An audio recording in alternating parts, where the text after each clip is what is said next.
বিচারের মাঠে মানুষের পাপ নেকি ওজন হবে, তবে সবার ওজন হবে না। যারা ইহুদি ওদের নেকি নেই, যার কারণে ওদের পাপ নেকি ওজন হবে না। যারা খ্রিস্টান তাদের নেকি নেই, যার কারণে তাদের পাপ নেকি ওজন হবে না। যারা হিন্দু তাদের নেকি নেই, তারাও যদি অসহায় মানুষকে দান খয়রাত করে থাকে, টাকা পয়সা দিয়ে থাকে, তারাও যদি মসজিদ তৈরি করার জন্য টাকা দেয়, সে টাকা নেওয়া যাবে, কিন্তু ওর নেকি ও দুনিয়াতে পাবে, মানে অর্থ সম্পদ, ছেলে মেয়ে ভালো থাকবে। পরকালে তার এটা কিছু হবে না। পরকালে হওয়ার জন্য একটা কালেমার দিক দিয়ে আসতে হবে, সেটা হলো মুখে উচ্চারণ করতে হবে, লা ইলাহা ইল্লাল্লাহ ওয়া আন্না মুহাম্মাদ রাসূলুল্লাহ। আমি সাক্ষ্য দিচ্ছি আল্লাহ ছাড়া কোনো মাবুদ নেই, আমি সাক্ষ্য দিচ্ছি মোহাম্মদ আল্লাহর রাসূল। এই কথার ছাড়া, এই লাইন ছাড়া পরকালে কিছু পাওয়ার কোনো দ্বিতীয় লাইন নেই। তো যেহেতু হিন্দুরা এই কথার সাথে নেই, যার কারণে তাদের পরকালে কোনো পাপ নেকির ওজন হবে না।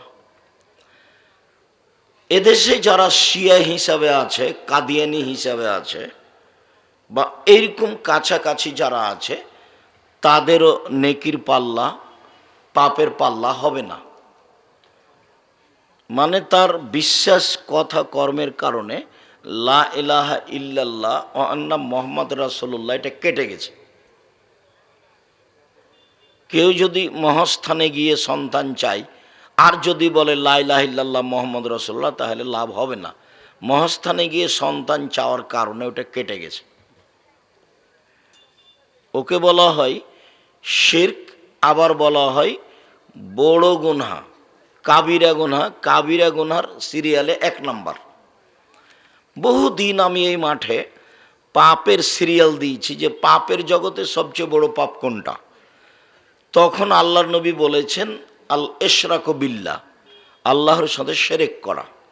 এটা হলো পাপের সিরিয়ালে সবচেয়ে বড়। আর 2 নম্বরে আছে উকুকুল ওয়ালিদাইন, বাপ মাকে না মানা। বাপ মাকে না মানাই দ্বিতীয় মহাপাপ। জেনাও পাপ, জেনাও মহাপাপ, কিন্তু সিরিয়ালে 2 নম্বর নয়। চুরিও মহাপাপ, সুদ ঘুষও মহাপাপ, কিন্তু সিরিয়ালে 2 নম্বর নয়। সিরিয়ালে 2 নম্বর পাপ হলো বাপ মার অবাধ্য চলা। বউয়ের নামে অ্যাকাউন্ট খুলতে হবে না, ভুল হিসাব। বউ পরকিয়া করে টাকাটি নিয়ে পালিয়ে যাবে।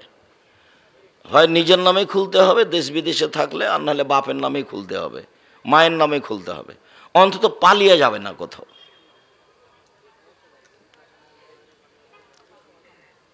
তো তৃতীয় পাপ হিসাবে আল্লাহ রাসূল বলেছেন মিথ্যা সাক্ষী দেওয়া। বগুড়া জেলে 20-30 বছর থেকে বহু মানুষ আছে, ও নিজেও জানে না আমি কেন জেলে। সাক্ষী দিয়েছে এভাবে যে আমি নিজ চোখে দেখেছি তাকে মারতে, অথচ যাকে মারতে দেখেছে বলছে ও সেদিন বগুড়ায় ছিল না। এর নাম মিথ্যা সাক্ষী।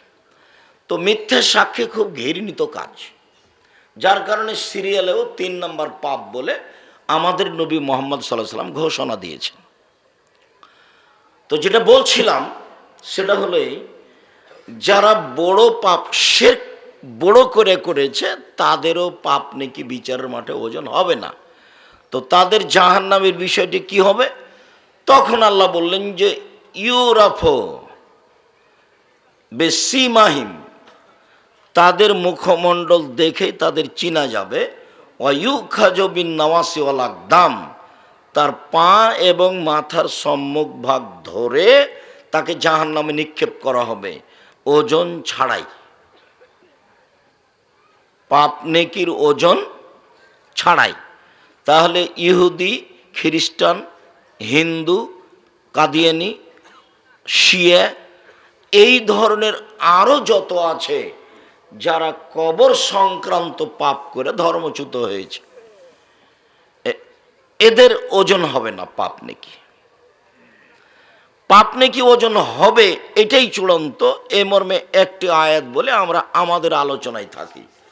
আল্লাহ তাআলা বলেন ফাম্মা মান সাকুলাত মাওয়াজিনুহু ফাহুয়া ফি শাতির রাদিয়া, বিচারের মাঠে যার নেকির পাল্লা ভারী হবে তার থাকার জায়গা হবে অতীব গভীর, অতীব সুখ স্বাচ্ছন্দ্যময় জান্নাত।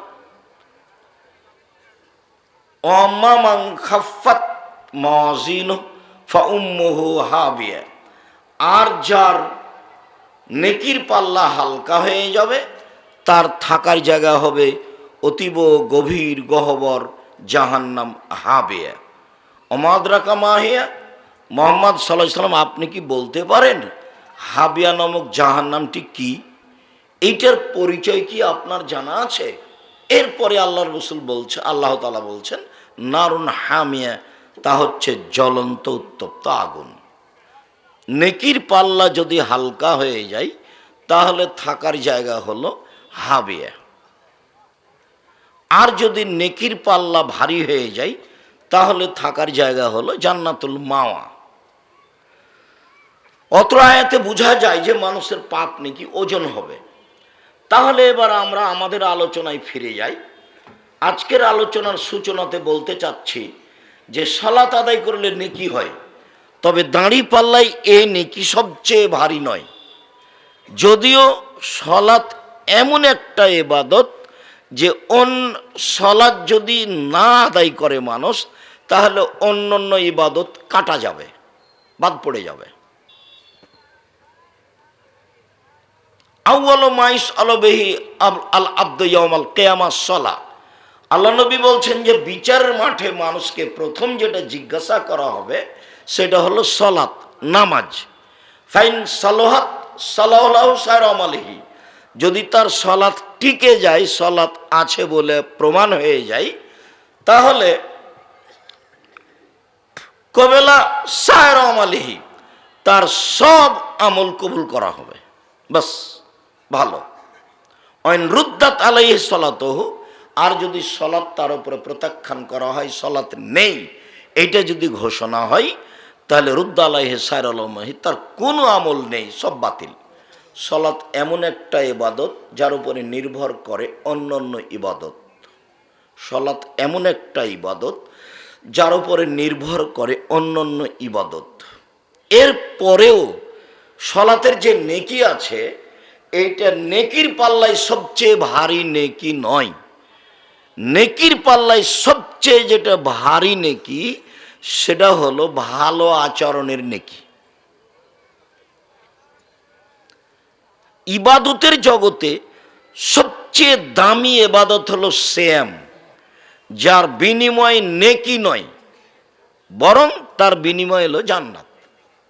এরপরেও সিয়াম আদায় করে যে ফলটা পাওয়া যাবে, এই ফল দাঁড়িপাল্লায় যত ভারী, সদাচরণের নেকি তার চেয়ে হাজারো লক্ষ গুণ বেশি ভারী। তাসবিহ তাহলিল জিকির আজকার করলে নেকি হয়। আল্লাহর নবী বলছেন মানুষ যদি মুখে বলে সুবহানাল্লাহ তারপরে বলে আলহামদুলিল্লাহ, তাহলে আসমান জমিনের ফাঁকাটা নেকি দিয়ে পূর্ণ হয়। তো সুবহানাল্লাহ আলহামদুলিল্লাহ নেকির একটা ওজন আছে, মানে ওজন হবে, দাঁড়ি পাল্লায় উঠবে। তো এই নেকি যত ভারী, ভালো আচরণের নেকি এর চেয়ে হাজারো গুণ বেশি ভারী। ভালো আচরণ কি জিনিস? আল্লাহ নবী বলেছেন হজ করলে লোকটা হয়ে যায় সেই দিনের মতো যেদিন তার মাতাকে জন্ম দিয়েছে, মানে নিষ্পাপ হয়ে যায়। তার মানে হজের নেকি অনেক। তো হজের নেকি দাঁড়ি পাল্লায় যত ভারী, সদাচরণের নেকি দাঁড়ি পাল্লায় তার চেয়ে অনেক অনেক অনেক বেশি ভারী। ভারীর প্রমাণে একটা হাদিস পেশ করে আমরা আয়াতে যাব, তাহলে আমাদের উপস্থিত বোঝাটা সহজ হবে। আবু দারদা রাদিয়াল্লাহু তাআলা আনহু একজন বিশিষ্ট সাহাবী বলছেন যে আল্লাহর নবী বলেছেন ইন্না আথকালা শাইইন ইদাউ ফি মিজানিল মুমিন ইয়াউমাল কিয়ামা খলকুন হাসান, বিচারের মাঠে মোমেন পুরুষ নারীর নেকির পাল্লায় সবচেয়ে যেটা ভারী নেকি রাখা হবে সেটা হলো সদাচরণ। মনে থাকবে না মনে হয়? আবার বলি, আল্লাহর নবী বললেন যে বিচার মাঠে মোমেন পুরুষ নারীর নেকির পাল্লা, একটা হলো পাপের পাল্লা আর একটা হলো নেকির পাল্লা, পণ্যের পাল্লা। তো পণ্যের পাল্লাতে যেটা সবচেয়ে ভারী নেকি রাখা হবে সেইটা হলো মানুষ যে মানুষের সাথে ভালো আচরণ করে এতে যে নেকি পায় সে নেকিটার ওজন হবে সবচেয়ে ভারী। এ কথা মুহাম্মদ সাল্লাল্লাহু আলাইহি সাল্লাম বলেন। ভারী উল্লেখ করতে গিয়ে তিনি 10-5 ভারী বলেননি, হাজারো লাখো গুণ বেশি ভারী। মানে ওই শব্দটাকে বলে ইসিম তাবজিল, যেটা আপনারা বুঝতে পারবেন না। এইভাবে দেয়, এটা মিস করে খাওয়ার উপযুক্ত পানি দিতে হয়। কি তোমরা কি বুঝো না নাকি? বলছিলাম যে আমরা একটা হাদিস পেশ করলাম যা রাসূল সাল্লাল্লাহু আলাইহি সাল্লাম বলেছেন যে নেকির পাল্লাই মোমেন পুরুষ নারীর সবচেয়ে ভারী নেকি হলো সদাচরণের নেকি। তো সদাচরণ কি জিনিস? ভালো কথার নাম সদাচরণ, ভালো কর্মের নাম সদাচরণ। লোকে বলে লোকটার স্বভাব ভালো, এই যে ভালো আচরণ। লোকে বলে যে লোকটার চালচলন ভালো, এভাবে বলে না মানুষে? তো এটাই হলো নেকির কাজ, এটাই। এইখানে আর একটা কথা বলে আমরা আমাদের আলোচনায় ধারাবাহিকভাবে আগাই। নেকির পাল্লাই সবচেয়ে ভারী নেকি নয়, তবে ভারী নেকির আর একটা আমল আছে। সেইটা হলো আবু হুরায়রা রাদিয়াল্লাহু তাআলা আনহু বলেন রাসূল সাল্লাল্লাহু আলাইহি সাল্লাম বলেছেন, কালেমাতানে, দুইটি বাক্য, ইবাদতের দুইটা বাক্য, খাফিফাতানে আলাল লিসানে, মুখে উচ্চারণে হালকা। ওটা কিন্তু ইবাদত, মানে পড়তেই হালকা, আবার পড়ার জন্য অজু লাগে না। একটা ইবাদত করতে অজু লাগে, করতেই হবে। বলেন তো সে ইবাদতটা কি? সালাত, নামাজ, সালাত। ও আপনি অজু ছাড়া করতে পারবেন না। আর একটা ইবাদত আছে, ওটা খুব দামি ইবাদত, কিন্তু অজু লাগে না। কি সেটা? হজ। হজ দামি ইবাদত, হজ নয়, দামি ইবাদত। সেম রোজা, সেম। আর আরেকটা ইবাদত আছে তাতে টাকা খরচ হয়। বলেন তো সেটা কি? সেটা হলো হজ। ইবাদত করতে টাকা লাগে, আজীব ইবাদত। ইবাদত করতে টাকা লাগে। তো এই যে আমি দুইটা বাক্য বলবো, এতে পড়তেও ভারী নয়, অজুও লাগে না, টাকাও খরচ হয় না। এক। দুই, হাবিবাতান ইলার রহমানে, বাক্য দুটি রহমানের কাছে প্রিয়, অতীব প্রিয়। সাকিলাতানে ফিল মিজানে, আর বিচার মাঠে দাঁড়ি পাল্লায় এই বাক্য দুটি ওজনে ভারী। সেটা হলো সুবহানাল্লাহি ওয়া বিহামদিহি সুবহানাল্লাহিল আযীম। কোনো বার নেই, যার যা মনে লাগে, যে যেমন পারে সে তেমন বলে নিবে। বলছে যে ফাঁকা পেয়েছিল, কেউ দেখেনি, জিনিস যা পেয়েছে একবারে ব্যাগ ভর্তি করে নিয়েছে। তো ফাঁকা পেয়েছেন, আপনি ব্যাগ ভর্তি করে নেন। সেটা কি? সুবহানাল্লাহি ওয়া বিহামদিহি সুবহানাল্লাহিল আযীম। কেউ যে সহজে ব্যাগ ভর্তি করতে চায় না এ কথা ঠিক নয়। কেউ ব্যাগ ভর্তি করতে চায় না এ কথা ঠিক নয়। বহু মানুষ করছে, আমি আর আপনি ফাঁকে আছি। বহু মানুষ পৃথিবীতে করছে, আমি আর আপনি ফাঁকে আছি। আমি করি নাই সেজন্য পৃথিবীতে কেউ করে না, এই সব ভুল। এই কথাটা আবার বলেনি। সেইটা হলো এই যে নেকির পাল্লাই ভারী হিসাবে আর একটা ইবাদত আসবে নেকির পাল্লাতে। সেই ইবাদতটা হলো সুবহানাল্লাহি ওয়া বিহামদিহি সুবহানাল্লাহিল আযীম। এটা ইবাদত, ভারী নেকির ইবাদত। এবার আমরা কোরআন মাজিদ থেকে দেখাই সদাচরণের কথা। আল্লাহ তাআলা বলেন, ইদফা বিল্লাতি হি আহসান ফাইদাল্লাযী বাইনাকা ওয়া বাইনাহু আদাওয়া কান্নাহু ওয়ালিয়ুন হামিম। মুহাম্মদ সাল্লাল্লাহু আলাইহি সাল্লাম মানুষের সাথে চলতে ফিরতে আপনি যখন প্রতি উত্তর দিবেন তখন আপনারটা তার চেয়ে ভালো হতে হবে, এটা আদেশ।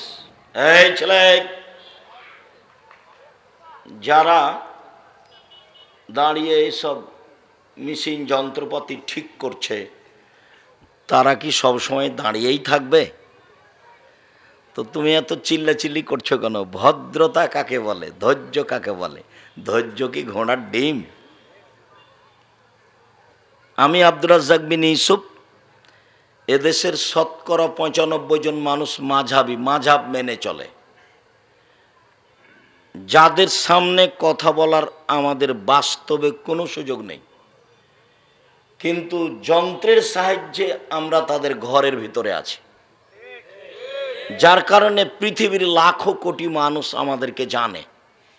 পৃথিবীর যে দেশেই যায় না কেন, সৌদি আরব হোক, কাতার হোক, কুয়েত হোক, বাহরাইন হোক, মালয়েশিয়া হোক, মিশর হোক, দুবাই হোক, ওমান হোক, লন্ডন হোক, যখন যে দেশে গেছি তখন সে দেশে মানুষ মনে হচ্ছে আমাকে, আমার চেয়ে পৃথিবীর তার কাছে প্রিয় ভালো মানুষ কেউ নেই।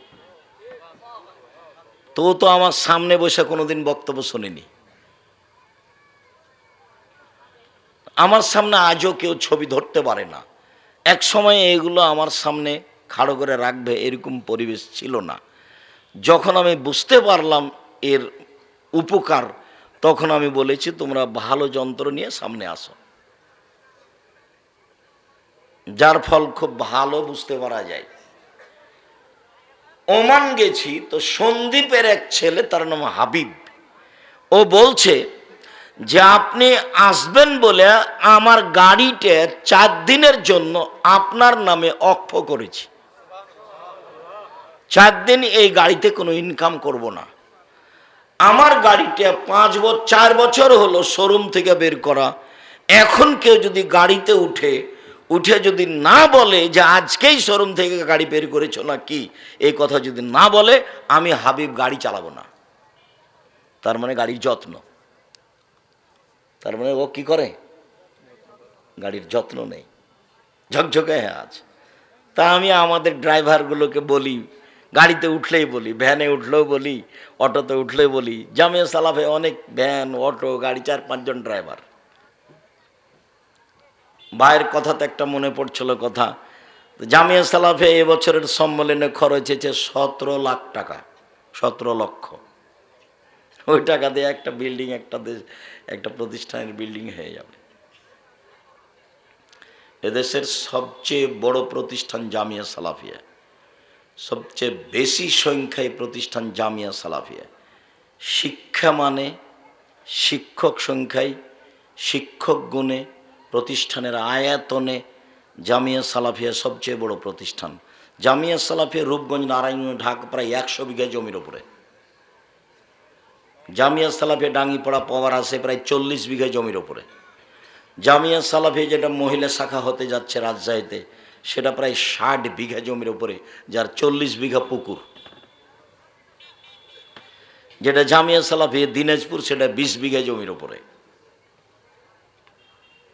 আরও যেটা ময়মনসিংহে কিনা হয়েছে, যেটা আপনার ফেনীতে, যেটা যশোরে, যেটা কুষ্টিয়ায়, কাছাকাছি সব 19-20।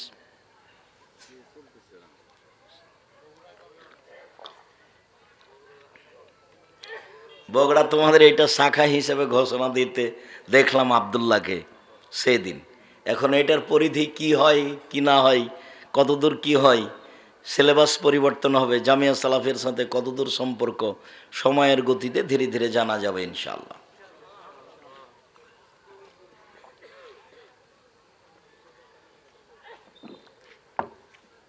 জামিয়া সালাফিয়া ছাত্র আছে প্রায় 5000, শিক্ষক শিক্ষিকা 300 জন, বেতন লাগে প্রতি মাসে 32 লক্ষ, প্রতি মাসে 32 লক্ষ টাকা বেতন লাগে। শিক্ষক আছেন ইন্ডিয়ার, শিক্ষক আছেন মদিনা বিশ্ববিদ্যালয়ের, আরও বিভিন্ন পৃথিবীর বিভিন্ন দেশ থেকে সময়ের গতিতে শিক্ষক আসবেন ইনশাআল্লাহ। সম্মানিত দিনী ভাই বোন, বলছিলাম আল্লাহ আমাদের নবীকে আদেশ করছেন ইদফা বিল্লাতিহি আহসান, আপনি যখন মানুষের সাথে কথা বলবেন, মানুষ যা আপনার সাথে বলছে আপনারটা যেন তার চেয়ে সুন্দর, উত্তম, ভালো হয়। সে যাই বলুক, সে যদি গালি দেয় তো আপনারটা পাল্টা গালি তার মতো হবে না, তার চেয়ে ভালো হতে হবে। তার মতো হলে হবে না, তার চেয়ে খারাপের তো কোনো প্রশ্নই আসে না। তাহলে তো সদাচরণ কেটে গেছে। মন্দ কথা সেটা কি সদাচরণ? মন্দ কর্ম সেটা কি সদাচরণ? যার ভিতরে সদাচরণ নেই সেও মন্দটাকে মন্দ বলবে, সেও খারাপটাকে খারাপ বলবে।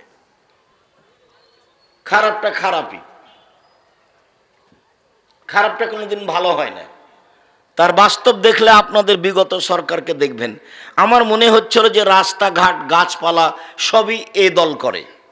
কিন্তু যেদিন চলে গেল ৪৫ মিনিট সময়, সেদিন আমি দেখলাম কিরি, আমি তো যা মনে করছিলাম তা তো নয়। যখন মূর্তির পাশ দিয়ে হাঁটতাম তখন ভাবতাম যে এইসব মূর্তি কি কেউ ভাঙবে? না, কেউ যদি না ভাঙে তাহলে ঈসা আলাইহিস সালাম এসে ভাঙবেন। তার মানে ঈসা আলাইহিস সালাম যেদিন আসবেন সেদিন কোনো উঁচু কবর থাকবে না, সেদিন কোনো মূর্তি থাকবে না, সেদিন শুকুর সোর থাকবে না, সব হত্যা করা হবে।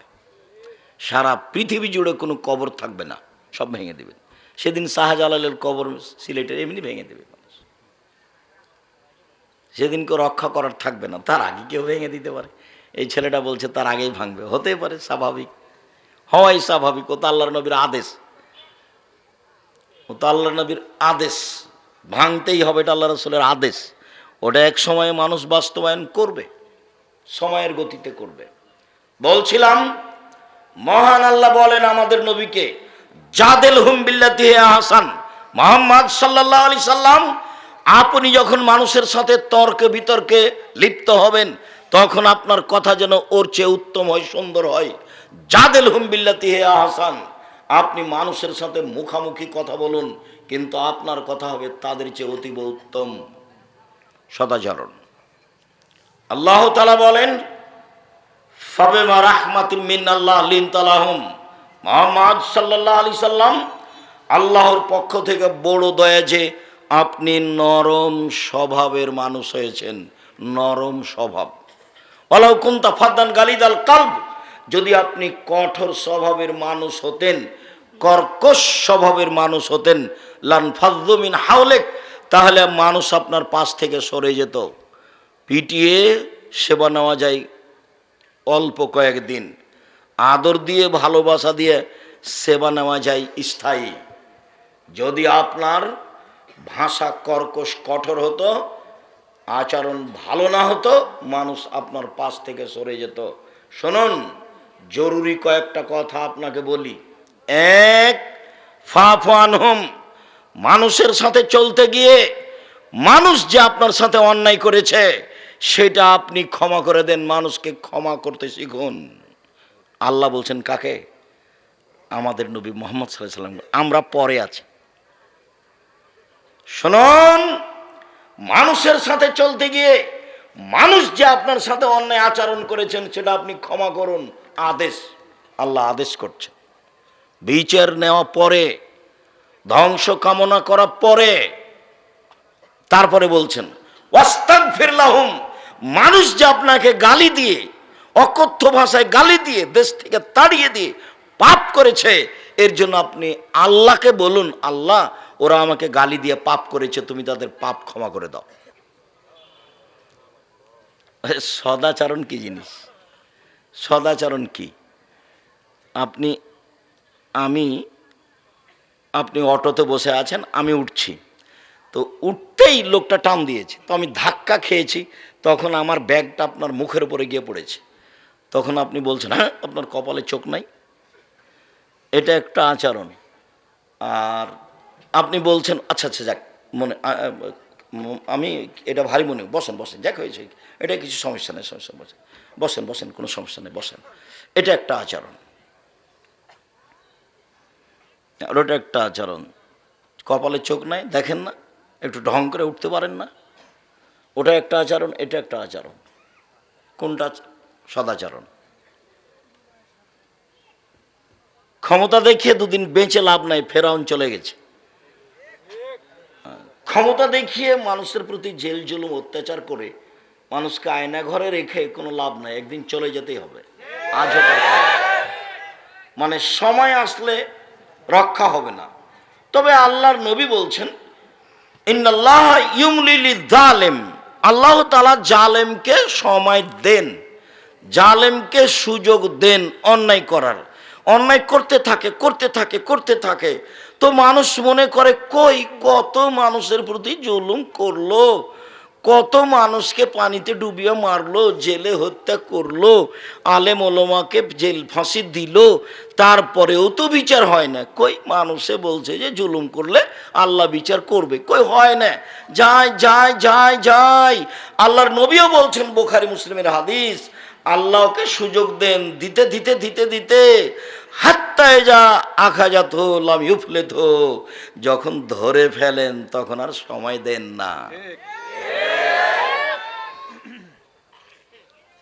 ফেরাউন দুই একদিন জুলুম করেনি, প্রায় ১৫০০ বছর। তাহলে কত মানুষের প্রতি জুলুম করেছেন। তার বিরুদ্ধে গেলে বালুর উপরে ফেলে দিয়ে হাতে পায়ে কাঁটা মেরে দিয়ে গায়ে সাপ বিচ্ছু ছেড়ে দিত। লৌহ শলাকাধারী ফেরাউন। বড় বড় যারা জালেম চলে গেছে পৃথিবীতে, সর্বোচ্চ জালেম ফেরাউন। তারপরে একদিন সময় শেষ হয়ে গেছে। একদা আল্লাহ মূসাকে বললেন, মূসা তোমাকে ফেরাউনের কাছে যেতে হবে। মূসা বললেন, আমি সাবলীল ভাষায় কথা বলতে পারি না, মুখে সমস্যা আছে, আমি যাব না। আল্লাহ বললেন, তিনি বললেন, ফেরাউনের পক্ষ থেকে আমার উপর একটা অপরাধের অভিযোগ আছে, আমি একটা অপরাধ করেছি, এক থাপ্পড়ে আমি এক মানুষ মেরেছি, এটা ফেরাউনের পক্ষ থেকে আমার উপরে অপরাধের অভিযোগ, আমি যাব না। তখন আমাকে মারবে।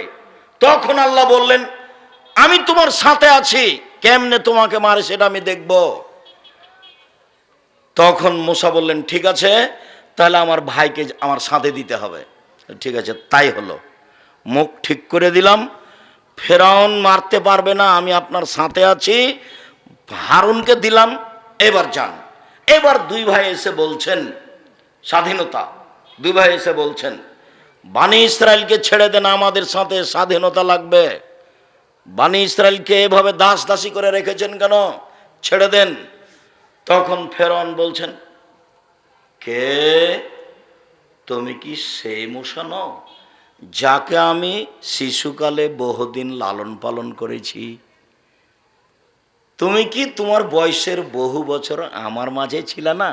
হ্যাঁ, ফেরাউন তো তাকে লালন পালন করেছে। তোমাকে কি আমি শিশুকালে লালন পালন করিনি?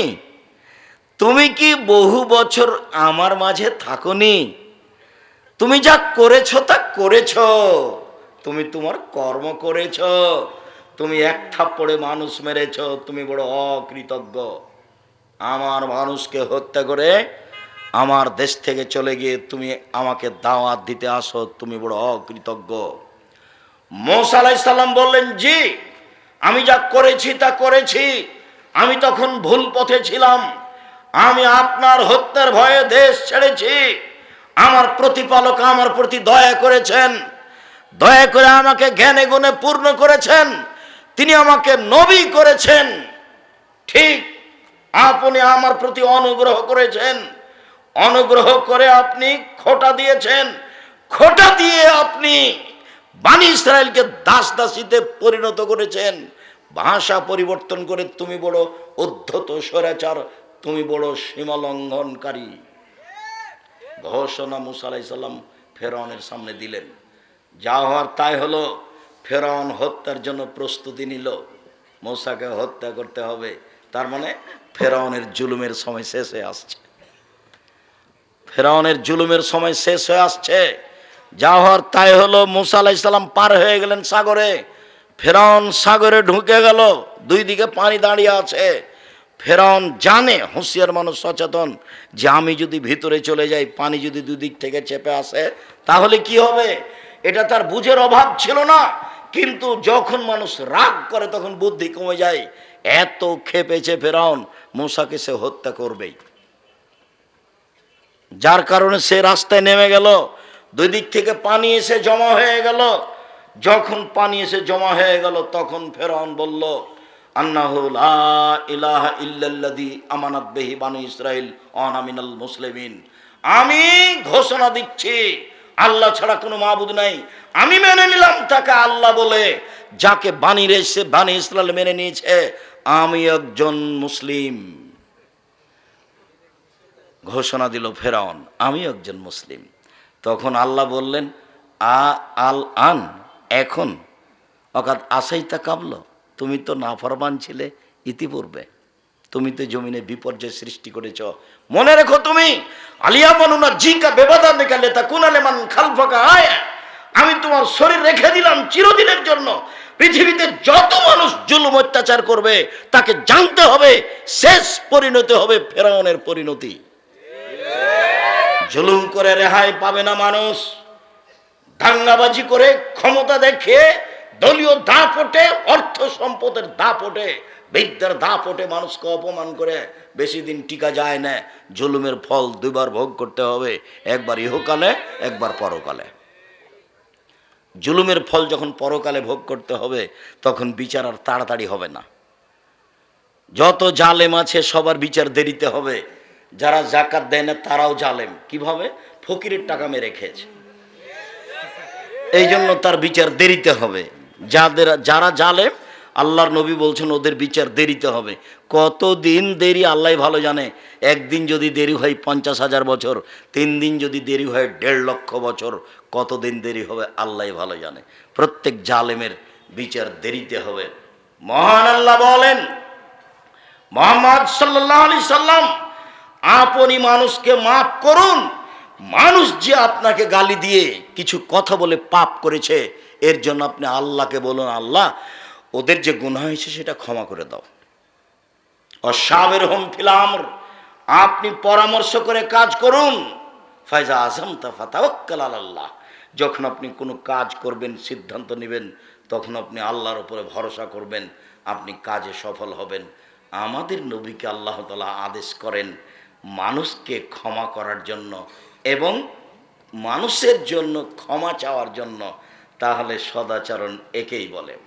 মহান আল্লাহ বলেন, আল্লাযীনা ইনফিকুনা ফিস সাররাই ওয়াজ যাররাই ওয়াল কাযিমিনাল গায়দ ওয়াল আফিনা আনিন নাস, ওরাই মূলত সদাচরণের লোক যারা অসহায় মানুষকে দান খায়রাত করে, সচ্ছল হলেও অসচ্ছল হলেও। সচ্ছল হলে বেশি দেয়, অসচ্ছল হলে কম দেয়। অল আফিরানিন নাস, মানুষকে মাফ করে। কি হয়েছে? অন্যায় করেছি, ঠিক আছে, এরপরে যেন হয় না, যাও তোমাকে মাফ করে দিলাম। কি হয়েছে? মালিক এটা এভাবে বললে কেন? দেখি আরও 2-3 রাত তোমাকে সময় দিচ্ছি, দেখি তুমি ঠিক কাজ করতে পারো কি না। কর্মচারীকে হতে হবে বিশ্বস্ত, আর কর্মচারীকে হতে হবে দর্শনধারী, আর কর্মচারীকে হতে হবে শক্তিশালী। 3টা গুণ থাকবে কর্মচারীর। আপনারা যারা মালিক, যে কোনো কাজে, আপনি একটা ইন্ডাস্ট্রিজের মালিক, একটা কারখানার মালিক, আপনি কিছু কর্মচারী রেখেছেন, কর্মচারীর 3টা গুণ থাকতে হবে। একটা কি? বিশ্বস্ত, টাকা যেন মেরে না খায়, আল্লাহ বলছেন। 2, দর্শনধারী, ওকে দেখতে যেন ভালো লাগে, ভ্যাংচা মুখের যেন না হয়। ভ্যাংচা মুখের কি করবে? সে রুজি আপনার চিন্তা করার দরকার নেই, ওটা আল্লাহ ব্যবস্থা করবেন। আপনি দর্শনধারী লোক ঠিক করবেন। 3, শক্তিশালী। এই 3টা গুণের লোককে মানুষ নির্ধারণ করতে হবে কাজের জন্য। সম্মানিত দিনী ভাই বোন, আল্লাহ তাআলা বলেন যে ওরাই হলো সদাচরণের অধিকারী মানুষ, ওরাই জান্নাত পাবে যারা অসহায় মানুষকে দান খায়রাত করে থাকে, সচ্ছল হলেও অসচ্ছল হলেও এক। ওয়াল আফিনা আনিন নাস, মানুষের ভুল ত্রুটিকে মাফ করে দেয়। অল কাযিমিনাল গায়জ, রাগকে দমন করে। রাগকে দমন করতে হবে। মনটা খুব খারাপ, মনে হচ্ছে যে 2 থাপ্পড় না দেওয়া পর্যন্ত থামতে পারি না, মনে হচ্ছে যে 2টা কথা না বলা পর্যন্ত থামাই যাচ্ছে না, ভিতরটা এত জ্বলছে। তাহলে আপনি কি বস্তির মহিলা? বস্তির মহিলা ঝগড়া লাগলে যত খারাপ কথা বলতে পারে তত খুশি হয়, আর যখন ঝগড়া বন্ধ হয়ে যায় তখন বলেছি যে মনটা ঠান্ডা করে বলেছি কথা।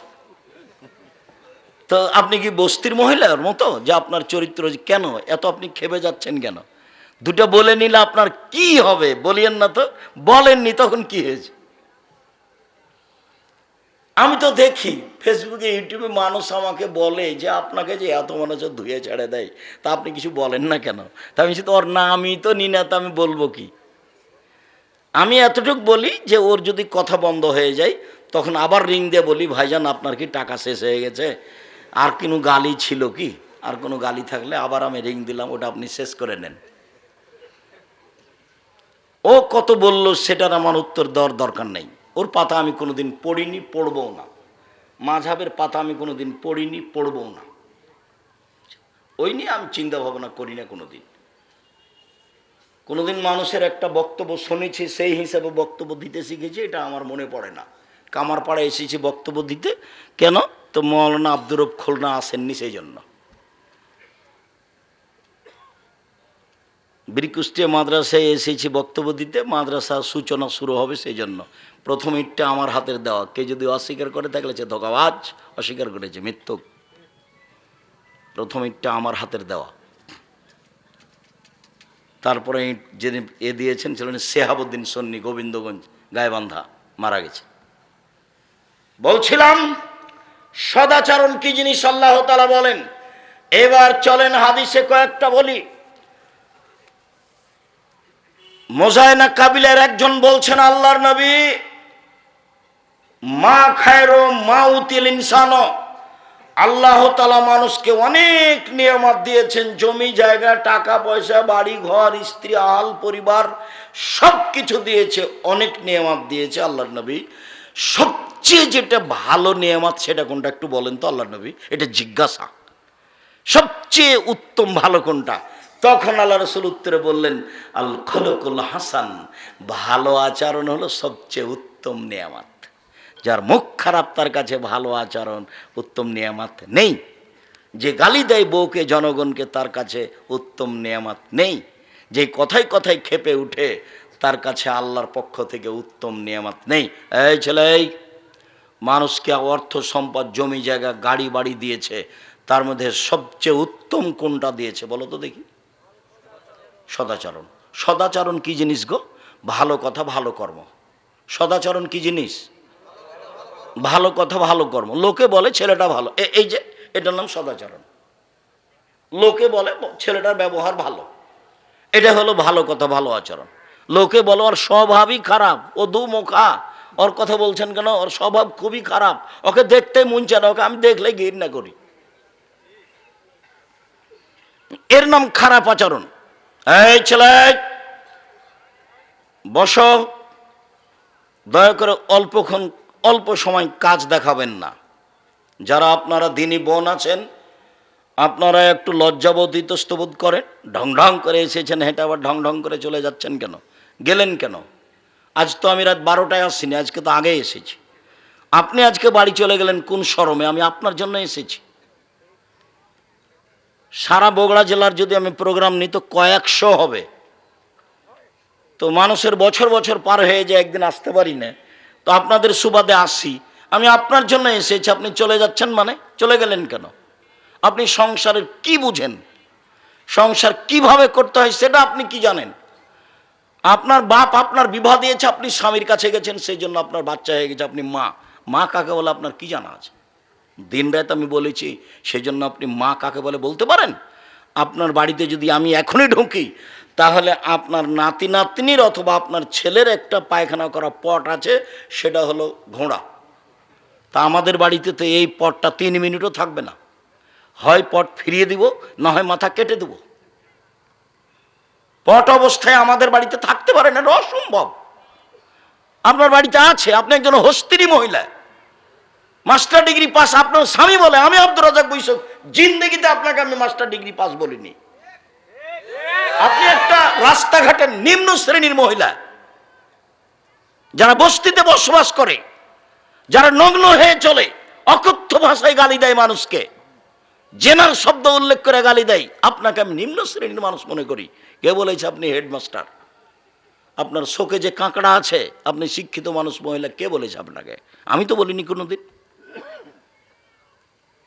আপনি বগুড়া বাজার থেকে একটা নিয়ে এসেছেন, তরকারির একটা বাটি কিনে নিয়ে এসেছেন, ছিল কাতল মাছ, আমি তো সেটা কিনবো না।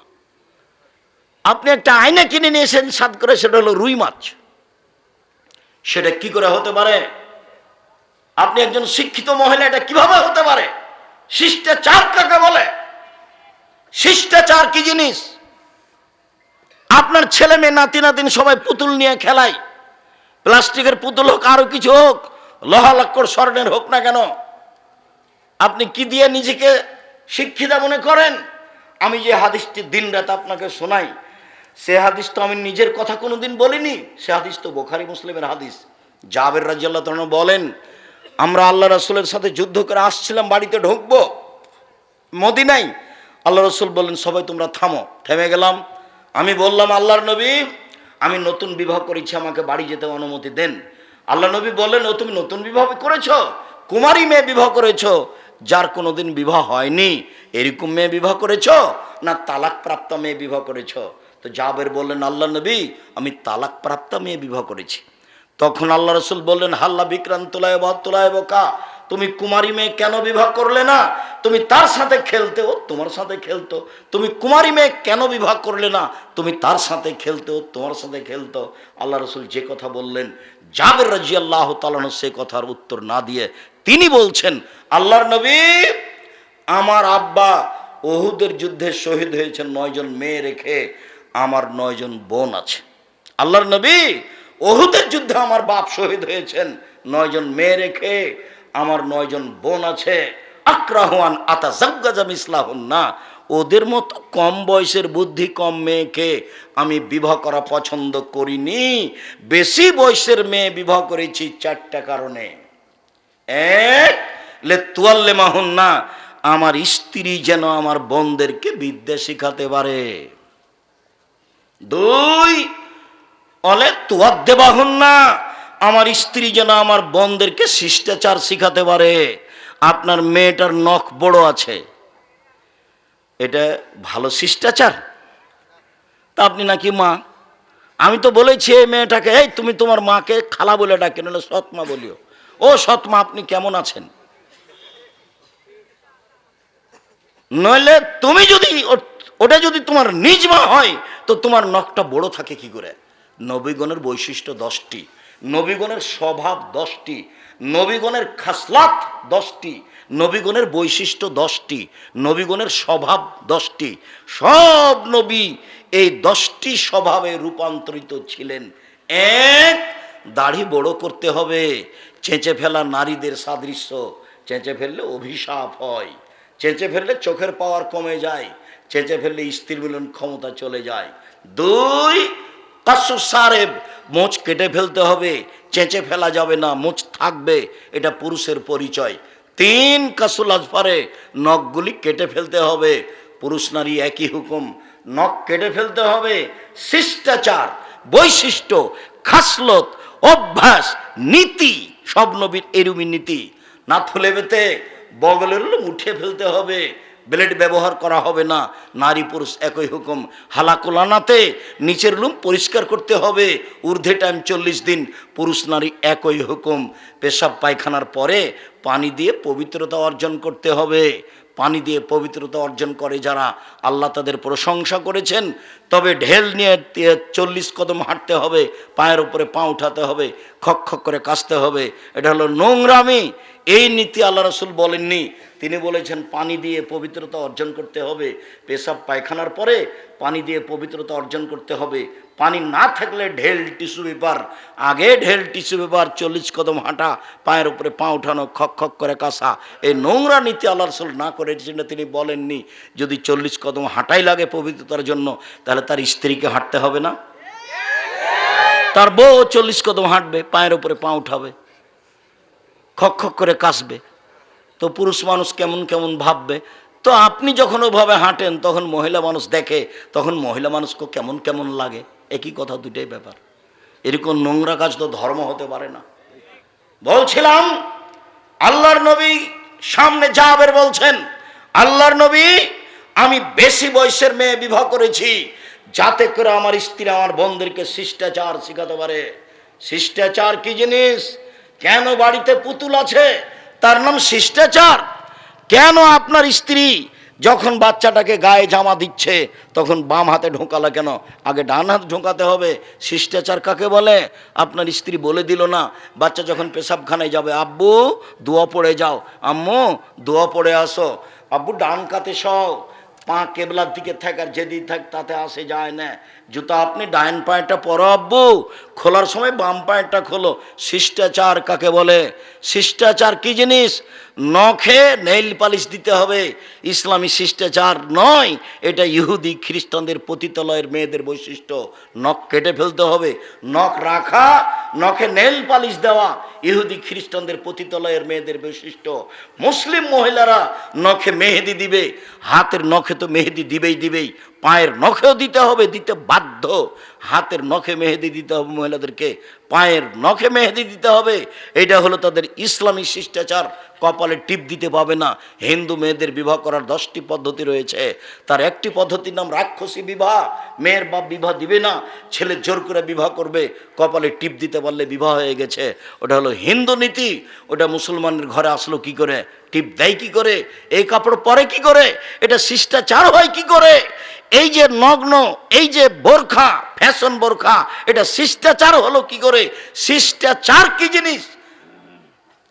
বাড়ি গিয়ে আপনি যদি সত্যি মুসলমানের মেয়ে হন, তাহলে বাড়ি গিয়ে আপনার এই বোরখাটা আগে জ্বালাবেন। কালকে একটা বোরখা বানাতে হবে ঢিলা ঢালা। ফ্যাশন বোরখা পরে আপনি তাহাজ্জুদ পড়ে কি দেখাতে চান? ফ্যাশন বোরখা পরে আপনি শিষ্টাচার কি দেখাতে চান? আমি আব্দুর রাজ্জাক বিন ইউসুফ আপনাকে কষ্ট দিতে আসিনি। আপনাকে আমি মনে করি আপনি একজন হস্তিনী মহিলা। আপনাকে মনে করি আপনি একজন পথে পড়ে থাকা মহিলা, নিম্ন শ্রেণীর বস্তির মহিলা।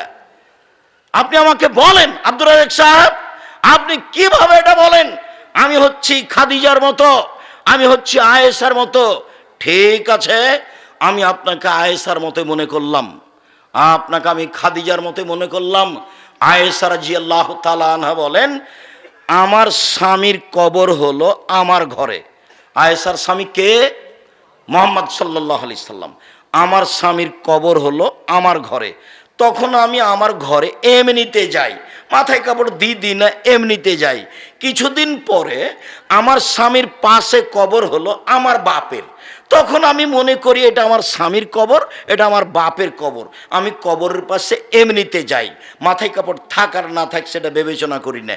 কয়দিন পরে সেখানে কবর হলো উমরের, অর্ধ পৃথিবীর খলিফা, কুশাগর বুদ্ধিজীবী রাজনীতিবিদ উমর, যিনি রাস্তায় চললে ফেরে শয়তান সে রাস্তা দিয়ে হাঁটতো না, সে উমরের যখন কবর হলো তখন তিনি বলছেন, একজন বেগানা পুরুষের কবর হয়েছে আমার বাপের কবরের পাশে।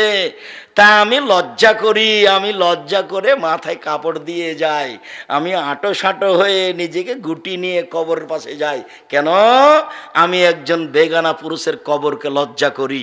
একজন মহিলা বেগানা পুরুষের কবরকে লজ্জা করেন, আর আপনি এই নগ্ন অর্ধনগ্ন হয়ে এই ফ্যাশন বোরকা পরে চলে আমাকে বলছেন, আব্দুর রাজ্জাক সাহেব আপনি আমাকে বস্তির মহিলা বলছেন? মানে আপনাকে আমি বস্তির মহিলা বলতে চাইনি। এই দেখেন আয়েশা, আপনাকে আমি আয়েশাই বলতে চাচ্ছি।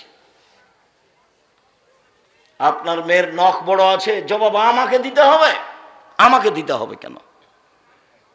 আপনার ছেলের প্যান্টটা টাকনোর নিচে আছে, জবাব আমাকে দিতে হবে। আমাকে দিতে হবে কেন? এই জবাব আমি দিব কেন? দুজন মিলে দিবেন। আমি বয়সের মেয়ে,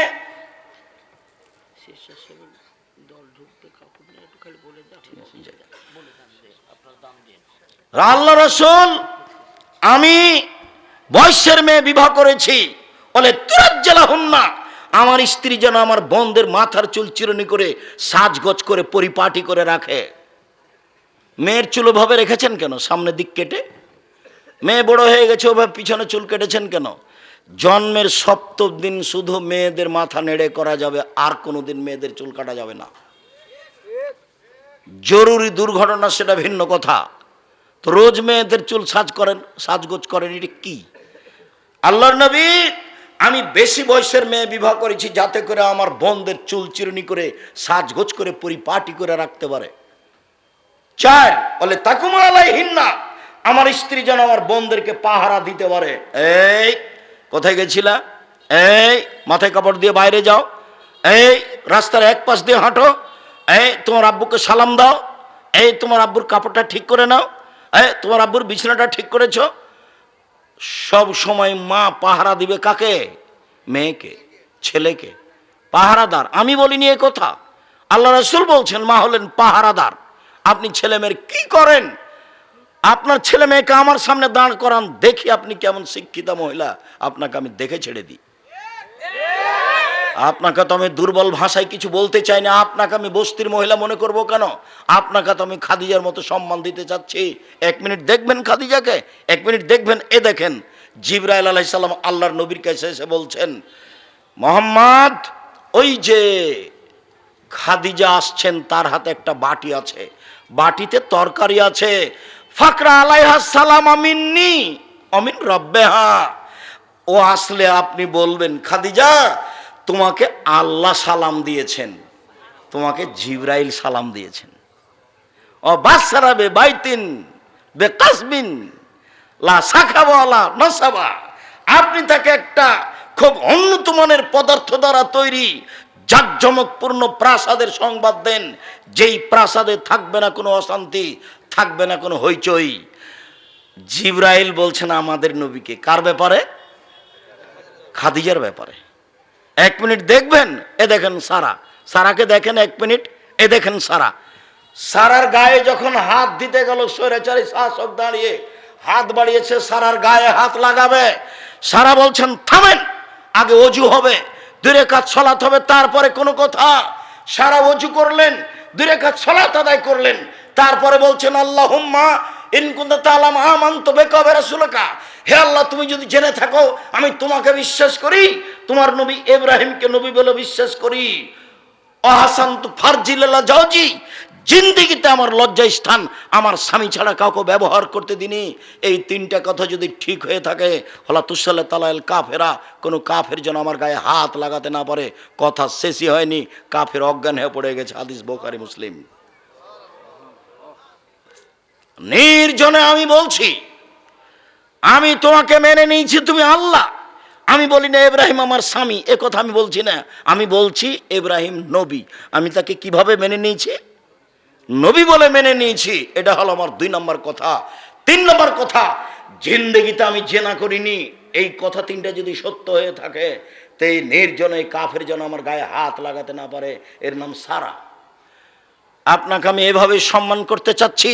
আমি আপনাকে দুর্বল ভাষায় দেখতে চাইনি, আমি আপনার জন্য দুর্বল ভাষা ব্যবহার করতে চাইনি। ঢং ঢং করে গেলেন, ঢং ঢং করে আসলেন, গল্প জমাচ্ছেন সব সময়। আপনার স্বভাবই তো ভালো নয়, আপনাকে আমি কি দিয়ে সম্মান করতে পারি? আমি আপনাকে শতদিন বলেছি, আরেকজন মহিলা যদি আমার গায়ের উপর দিয়ে চড়ে চলে যায়, আপনি মুখ খুলবেন না। গেছে গেছে, এত ভিড়, এত হুড়াহুড়ি যে আরেকজন মহিলা আপনার গায়ের উপরে পা দিয়ে চলে গেছে, আপনি মুখ খুলবেন না, বাঁকা চোখে দেখবেন না। গেছে গেছে। সদাচরণ কাকে বলে? শিষ্টাচার কাকে বলে? উপস্থিত বৈঠকের দিনই মুসলিম ভাই বোন, দাঁত নেওয়া শিখবেন না। দাঁত শব্দ বুঝেন না? দাঁত তুলে নেবো বলে না মানুষে?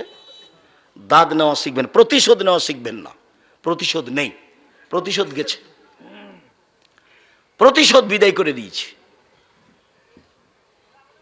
প্রতিশোধ নিয়ে 5 মিনিট বেঁচে থাকতে রাজি নেই। সব ক্ষমার পাল্লাই যাবে, ফল ভালো হবে ইনশাল্লাহ, ফল ভালো হবেই। একদিন ঢাকা ডোমেস্টিক বিমানবন্দরে একজন আমাকে বলছে, এবারে এসে সালাম দিই বলছে খুব জোরে, অত শক্ত করে কথা বলেন কেন? নরম করে কথা বললে হয় না? এভাবে বলছে। তা বলছি যে শক্ত করে না বললে হয় না, এই জন্যই বলি। আবার বলছে না, নরম করে বললে হবে, অত শক্ত করে বলেন কেন? নরম করে বলেন না কেন? নরম করলে বললে হবে। আবার আমি বলছি নরম করে বললে হবে না, এই জন্যই শক্ত করে বলি। আবার খুব চিৎকার করে বলছে। তখন আমি বললাম, আল্লাহর নবী খুব শক্ত করে বলতে বলেছেন, সেই জন্যই শক্ত করে বলি। এখন বিমানবন্দর জরিপ করা হোক, যে কয়েকজন লোক বিমানবন্দরে আছে, এই জরিপে যদি আমার কথা বেশি মেনে চলে অন্য বক্তাদের চেয়ে, এইটা যদি না হয়, মানে আমার কথা বেশি মেনে চলে, আলহামদুলিল্লাহ, এটা যদি না হয় জরিপে, আমি আর কোনোদিন বক্তব্য দিব না। তখন চট করে বলছে, হেসে বলছে, মনে কিছু নিয়েন না, আমার সাধ ছিল আপনার মতো করে আপনার সামনে একটু কথা বলবো, সেই জন্য। আসলে আমার বক্তব্য, আপনার বক্তব্য আমাকে পরিবর্তন করেছে। আমার একটু সাধটা ছিল আপনার সামনে এভাবে বলবো, সেই জন্য বলেছি, আমাকে মাফ করবেন। আমার একটা বলার সাধ ছিল আপনার সামনে। ভালো, জাজাকাল্লাহ খায়ের, তুমি বলেছ। যখন আমি যে জেলাতে যাই তখনই কিছু মানুষ মাপ চাই, তো আমি বলি ঠিক আছে, মাফ করলাম। সে কি বলেছে সেটা আমার দেখার বিষয় নয়। আমি আমার জীবনে কোনোদিনও অপ্রয়োজনীয় কাহিনী বলিনি, আমি কেসাও বলিনি, অপ্রয়োজনীয় কথাও বলিনি। রাসূল সাল্লাল্লাহু আলাইহি সাল্লামের কথা সম্ভবপর বলার চেষ্টা করি। আবু হুরায়রা রাদিয়াল্লাহু তাআলা আনহু বলেন, রাসূল সাল্লাল্লাহু আলাইহি ওয়াসাল্লাম বললেন, আশ-শাহনু রাহমান তুমনে আর রাহমাস শাহনা তুমনে রহমান, সদাচরণ রহমান থেকে নির্গত হয়েছে।